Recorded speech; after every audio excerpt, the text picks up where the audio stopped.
Happy Ramadan everyone, I'm Mr. Logic back here with another video. I haven't been uploading for a while now and I'm sorry, but I do have some personal excuses. Now, today's video is a Ramadan special. I'll be debunking yet again one of Merciful Servant's videos called The World Changes Every Ramadan. Now this is one of many Ramadan special series that I'll be hosting here on this channel. If you'd like to see more, don't hesitate to subscribe, and if you do enjoy this video at the end, hit the like button. And without any further ado, let's begin.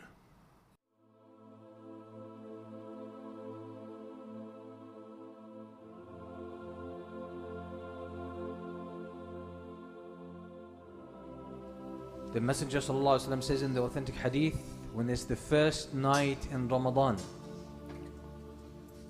the gates of paradise will be open, the gates of the hellfire will be shut, and the shayateen, the main leader devils, will be chained and locked down. And this is not mere symbolism, this is truth. This is true. These things happen in the world of the unseen. The world of the unseen. You just said we cannot see the world. It has literally been unseen. We haven't seen it. We're not even sure of its existence or lack thereof. Yet you know everything about it perfectly. This is religion, everyone. So the world changes. In Ramadan, the world changes. No. Shayateen, the most influential of shayateen, the most destructive of shayateen, will be locked down. They won't be able to travel around and affect people as they used to do outside Ramadan. So they're chained. They're limited. The gates of paradise will be opened. They'll be wide open. And this has an impact on us. It has an impact on us. The dynamics of what happens in the world change. The gates of the hellfire will be locked. They will be locked. And this will have an influence on us. The scholars of Islam are agreed upon a fact that we humans have two natures, two dual natures. One is spiritual, that's our soul. That's our soul, that's the invisible part of who we are. And this has a life of its own.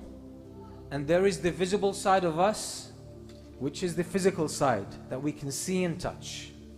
The spiritual side of us has more of an angelic nature. It yearns to Allah subhanahu wa ta'ala.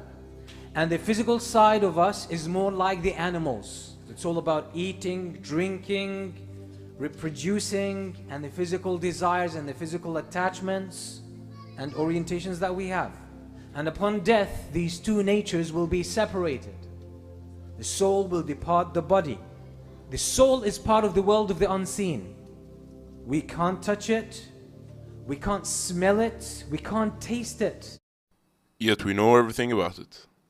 I really find it sad that I'm right here in 2018 discussing angels and the soul.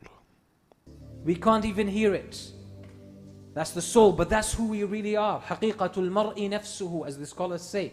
The reality of a human being, the essence of a human being is his soul. Because when the soul departs the body turns into a corpse, turns into pieces of flesh and bones. Turns into pieces of flesh and bone? Are you sure we turn into flesh and bone, or are we already made of flesh and bone? I'm confused here. That will decompose. It has no life of its own.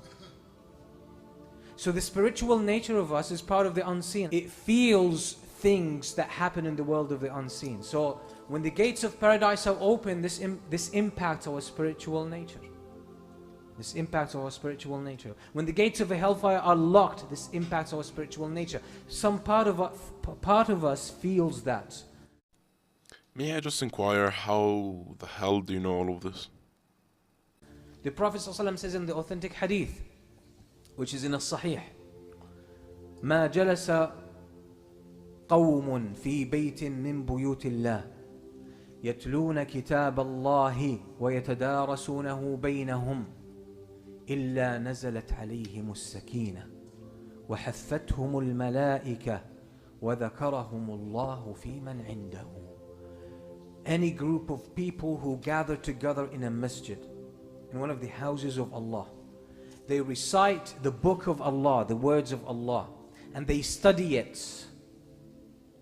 Except that serenity, peace and tranquility will descend upon them. Well, there. Let's go back to the hadith. The hadith mentions it as the book of Allah, but the Quran was revealed to Muhammad as recitations, or not in text form, but in speech form. So how does the hadith mention it as the book of Allah? It was only a book when later on the third caliph, Uthman ibn Affan, compiled the Quran into a book and burnt all the other copies. But that's a topic for another video. And the angels will rub shoulders with them. Angels will be among them, around them, rubbing shoulders with them. And Allah would mention them to the highest ranking angels. Some of the scholars, as they were commenting on this hadith, they say as-sakina, which is tranquility and peace that descends upon them, is a sign of the presence of the angels, as Imam al-Qayyim says in more than one of his books. Doesn't that mean that only Muslims will experience peace? Because the angels will not descend on non-Muslims since they're considered unclean. He says sakina comes with the angels. This peace and tranquility and serenity that you feel sometimes when you're reciting Quran or reading Quran or listening to a lecture or attending a halaqah or praying behind an imam or doing something good. This sakina shows the angels are around. It marks the presence of the angels. You don't figure this out with your brain. Just like literally any other aspect of religion, you don't figure it out with your brain. You don't feel the angels physically. You don't touch them. You don't smell them. You can't see them and you can't hear them. So which part of you figures them out? Is it the spiritual part? That feels this sakina and this peace and serenity and tranquility. Which part of you is the spiritual side of you? Yes! Woohoo! So since we feel our souls feel the presence of the angels, don't you think the soul feels that the gates of paradise are open? The gates of the hellfire are locked, the shayateen are locked down? It does. And that's why most of us feel in Ramadan more eagerness to worship Allah subhanahu wa ta'ala. You find more peace and more tranquility because the fragrance of paradise reaches your soul. Nope, it's because the heavenly credit you're supposed to get for doing something good is multiplied in Ramadan. It recognizes that at a subtle level that you cannot capture with your senses. So that's what happens during Ramadan. This is what happens. This is why Ramadan is a special time. These things are not a figment of imagination that we're just talking about in a symbolic sense. These are realities of life. Yeah, sure. These are things that are happening. So when the first night of Ramadan, the dynamics of the world change and your soul responds to that. So this is why Ramadan is a point for us to really upgrade our iman, upgrade the level of our taqwa and connection to Allah subhanahu wa ta'ala.